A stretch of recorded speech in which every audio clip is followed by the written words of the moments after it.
Good morning, everyone. Good morning.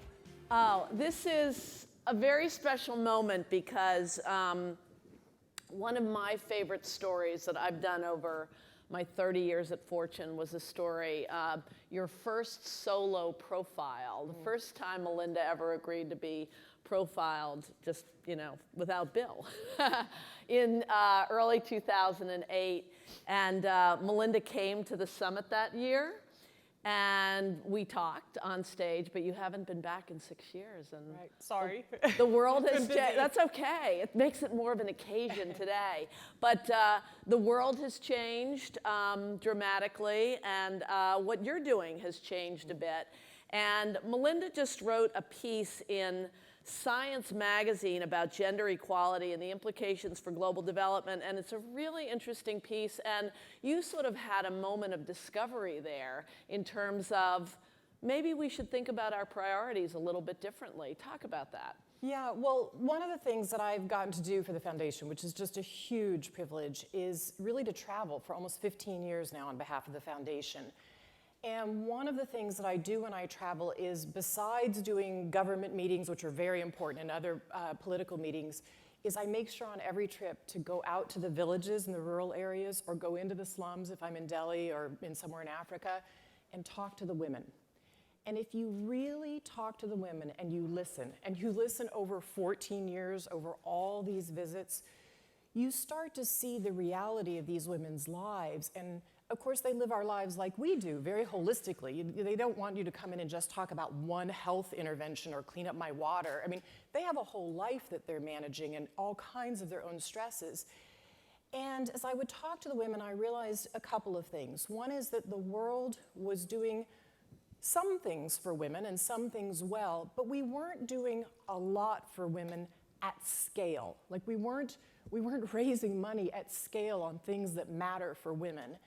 And as a foundation, I had to be very honest with myself also and say, even the work that we're doing as a foundation has been pretty siloed, quite honestly. We do things for women and girls, but it's very siloed. Malaria over here or vaccines over here. But we weren't integrating even as a foundation across. And I started to realize that we weren't getting the impact that we wanted for women and their families, because they are the bedrock of the family.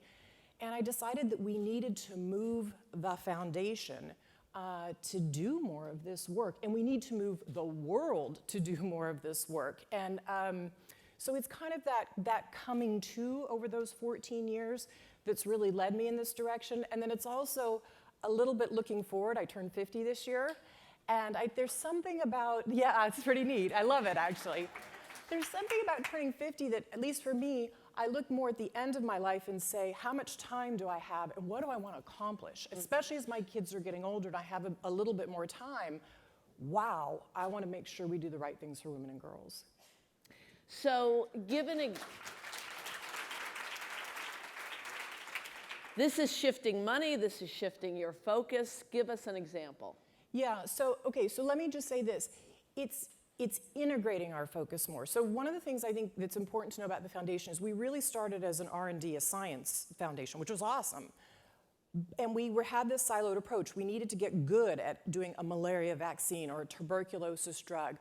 But pretty quickly, as I would travel, I realized we also needed to do delivery. You can have the greatest piece of science, but if a woman won't accept that shot in her child's arms or the drops in the mouth, it doesn't matter all the great science we did in some lab in Boston or London, right? So we've moved over time to be R&D, research, and delivery. Now we need to move to also do women and girls integrated across, like take our nutrition and our agriculture strategy and understand that if you create a seed, a great seed that gets, say, 3 times the yield on a farm, first of all, we're not getting it into women's hands, we're getting it into men's hands.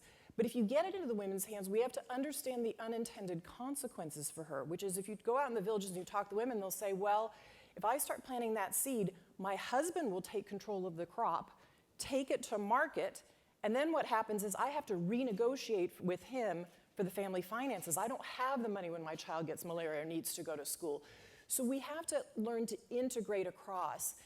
And I think the thing that struck me the most powerfully about this was actually on a trip where I was headed to London. I was going to London for this family planning summit, and I'd worked with a whole host of partners around the world for a year and a half getting ready for this London Family Planning Summit, where we were finally going to put family planning, that is contraceptives, back on the agenda for women. And we raised $2.3 billion to put contraceptives on the agenda. And I can tell you today it's making a difference because countries are coming forward in Africa now with costed plans, and we're counseling women about their options, and we're giving them contraceptives. But on the way to London, I stopped in Niger in Senegal. And I often do that because it grounds you in the work before you go into one of these big global stages where you're kind of separated from the work. And I went to Niger because it's the highest fertility rate in the world, highest desired fertility rate for men and women, and the highest fertility rate. And I was so struck in both Niger and Senegal, I mean, literally in my hotel room in tears, because I realized that all this work we'd done leading up to this summit on contraceptives was like the tip of the iceberg. It was like but the beginning of this enormous body of work. And as I... What do you mean? That contraceptives aren't enough. It is one tool for women. But if you don't do all of the right things for women, if you don't do the right things in agriculture, if you don't make sure that she has a cell phone in her hand so she can save a little bit of money on her phone, if you don't give her access to a healthcare worker that can teach her about nutrition for her family, she's not feeding the right things to her kids to make sure they have the appropriate calories to have the right cognitive development. If you don't help her get her daughter into school, if you don't teach the family about child marriage and how devastating that is for their daughter, you're not going to make progress. We're not going to make progress that I would like to see in my lifetime in the next 25 years. When I imagine a world for women and girls, we have so much work to do.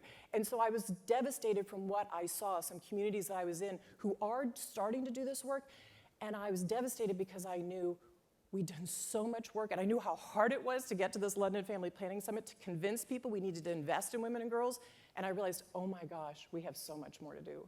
So this is really almost like a third leg of the global development part. There's the U.S. education part of the Gates Foundation, and then there is the global development part, and what we're talking about is the latter. And this is almost, and you did start focusing on the world's most hard to, what's the word? Hard to reach populations. Hard to reach population, but the most intractable problems, yeah. Yes, and diseases. And you then later moved into focusing on the delivery problem. And now you are really focusing on the more sort of, it's almost like a social structure problem. And so you will be going forward giving grants to people who are working on these sorts of issues. Absolutely. And working with them and partnering with them. And you have to work both, you actually still have to work on the science for women. So I'll just give you an example in contraceptives. Without money in contraceptives, we haven't developed new contraceptives for women in over 50 years. I mean, the pill's been out now for almost 54 years. Think about a new contraceptive, other than modifications to the pill, and yet women in Africa have all kinds of needs for using contraceptives that we don't necessarily even have here. So like we're finally funding a woman, a great woman scientist at University of Washington. She's got, you know, the little breath mints that you put under your tongue and they dissolve? What if we made a contraceptive in that form? Wow. I mean, that would be delivery method. Right. But so we have to invest in the science for women, and we have to invest in the on-the-ground partnerships. And I have to help have money available, not just our money, but get governments to fund things. And we're figuring out how do you incent people to go in this direction of women and girls. And the reason we have in the foundation a disease focus, which is called global health, and then this other focus called global development, is global health is about making sure people grow up healthy. That is, they don't get all these episodes of malaria so they can work or their children can survive. But then global development is about how do you help them lift themselves up out of poverty by getting more yield on their farm or getting more income in their hands. But as we do this global development work and the global health work, we have to do a gender lens across it so we do the right things for women, the right investments, and we don't have unintended consequences that we don't think about. Family planning.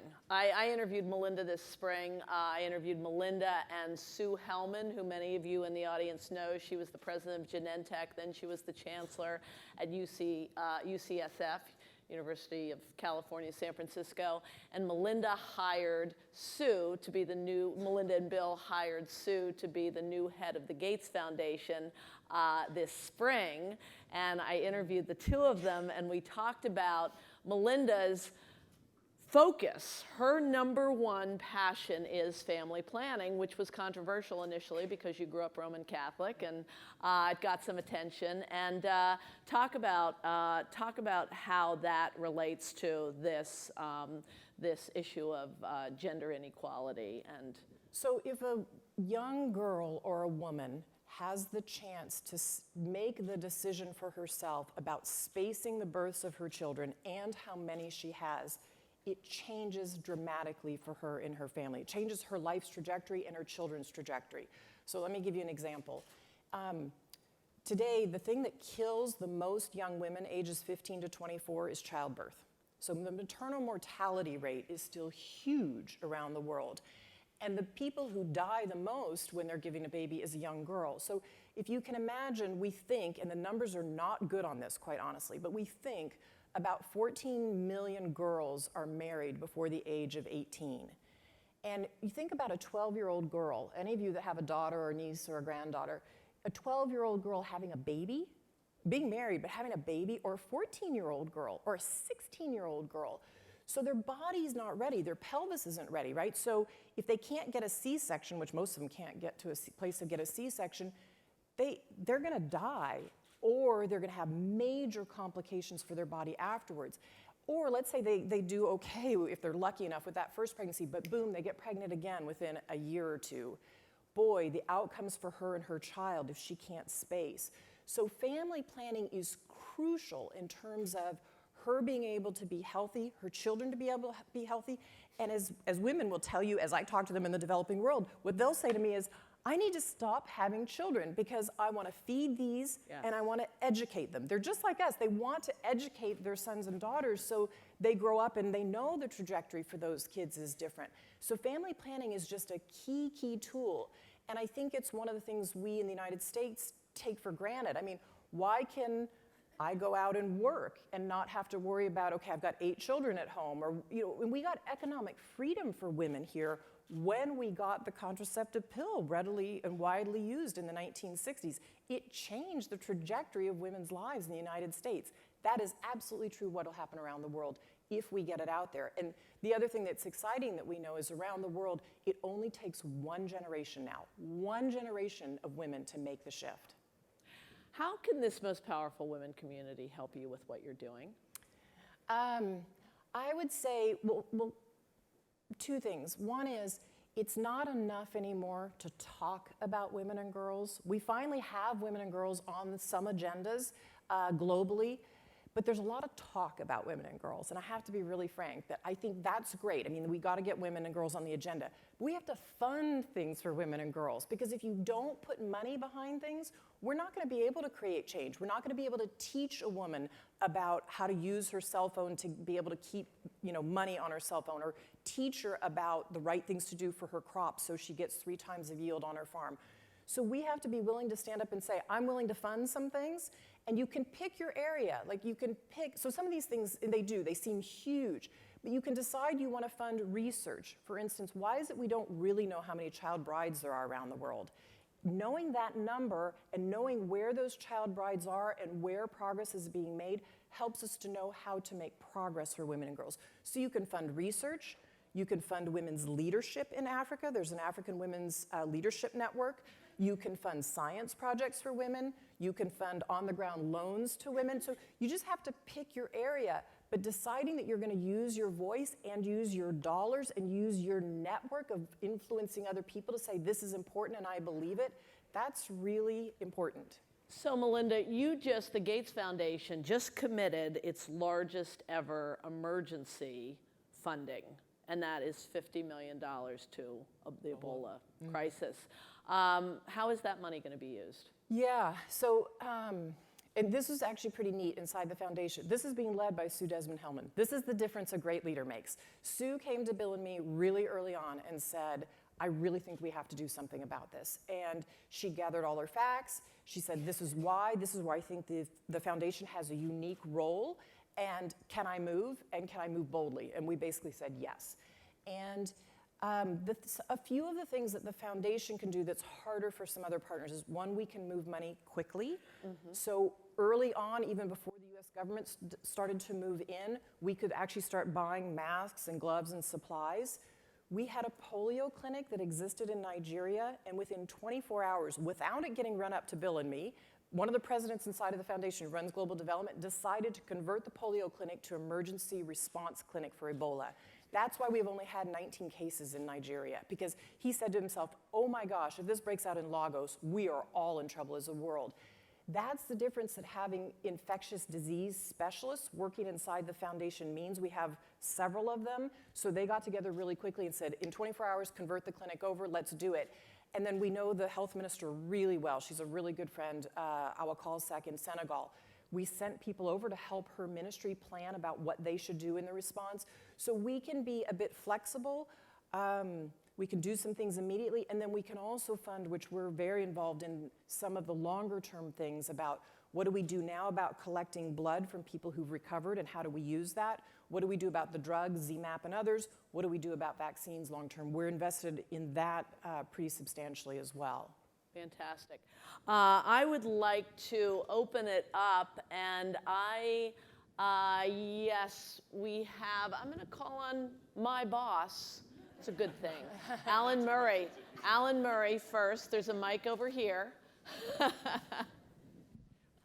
I just, the piece you just said about Ebola is fascinating. I think if I have the numbers right, the Gates Foundation now spends more money on health than the World Health Organization spends on health. And I wonder more broadly about the implications of that when these sorts of things move away from government organizations and into private charities. Is that, generally speaking, a good thing, a bad thing, an indifferent thing? How should we think about that? Yeah, so even though globally we spend as much money as you're describing, you have to look at how many diseases we're in and what our impact is in a specific area or specific disease. The awesome thing about the way we work and these government organizations work is we work hand in hand like this.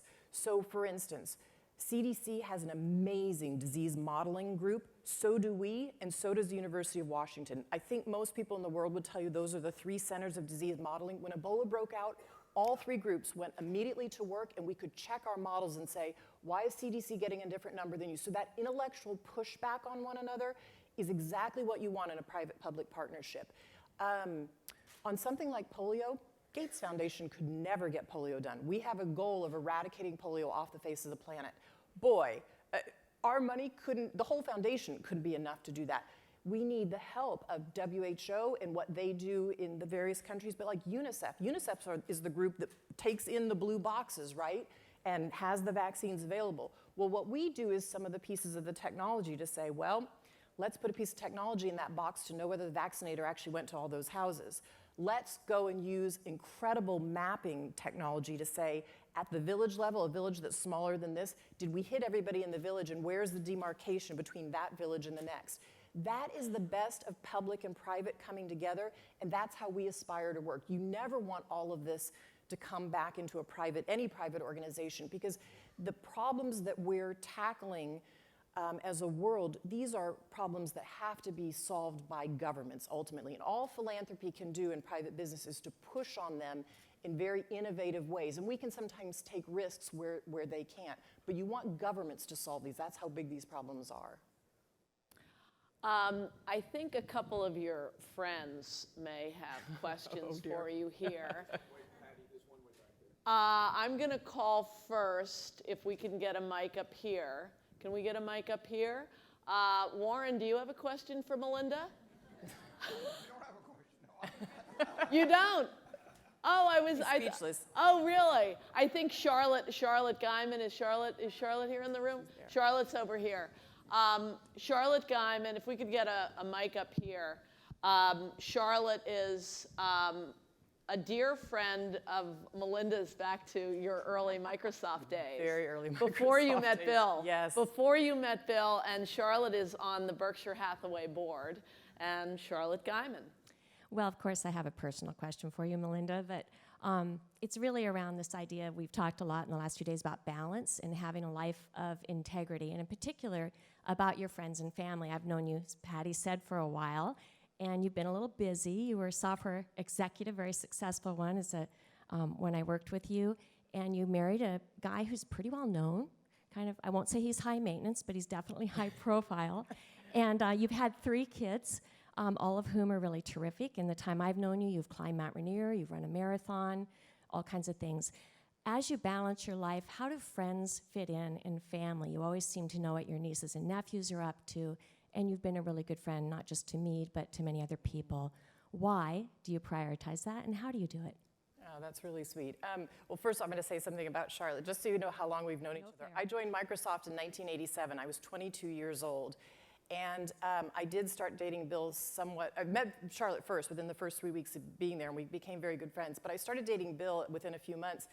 And Charlotte knew I was dating this guy. And I just kept saying, well, I'm dating this guy and this other guy.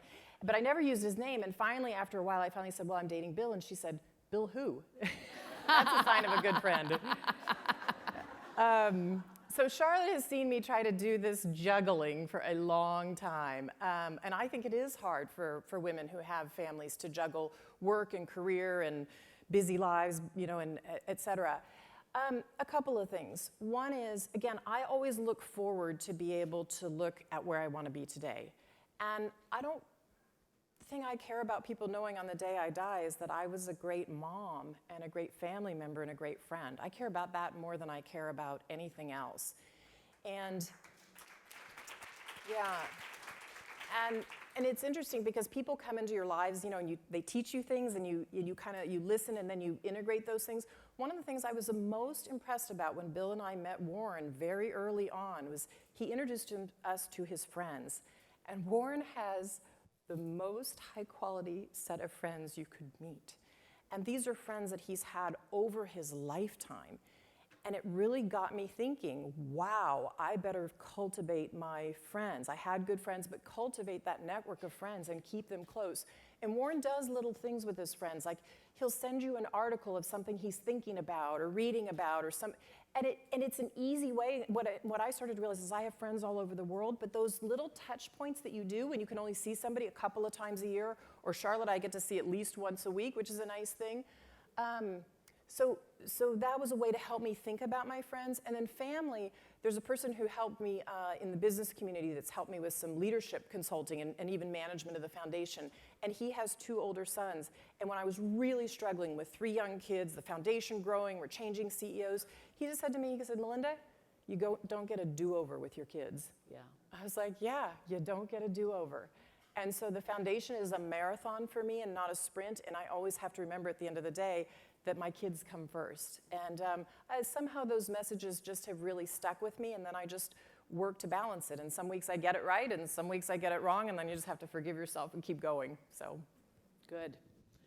Yes. Oh, over here. Yes. Good morning. My name is Rehema Kasule. I'm president of SEDA International in Uganda. We do leadership mentoring and entrepreneurship development. I'd like to first thank you for the great work that you're doing in Africa. And my question or comment is, you talked about women and leadership. My appeal is for you to use your voice so that we have more leadership development programs in Africa. Because I believe that Africa's challenge is not diseases or corruption or HIV. However, the most profound challenge is lack of leadership. Thank you very much. great. It's a great suggestion.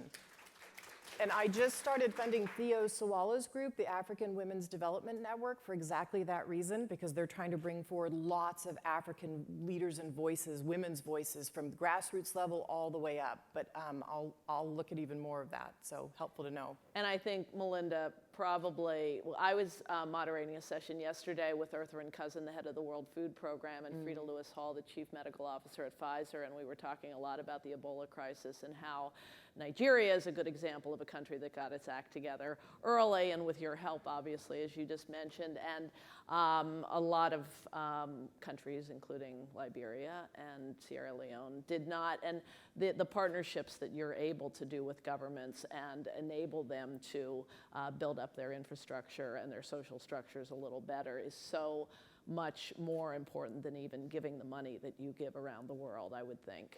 Yeah, I mean, one thing I think everybody should know about Ebola is this crisis that we're seeing that's finally making the front page, these crises happen all the time. I mean, if we don't fund the primary healthcare systems, I mean, like a healthcare post is literally as big as this stage, 2 rooms, that's it, and staffed by 2 women.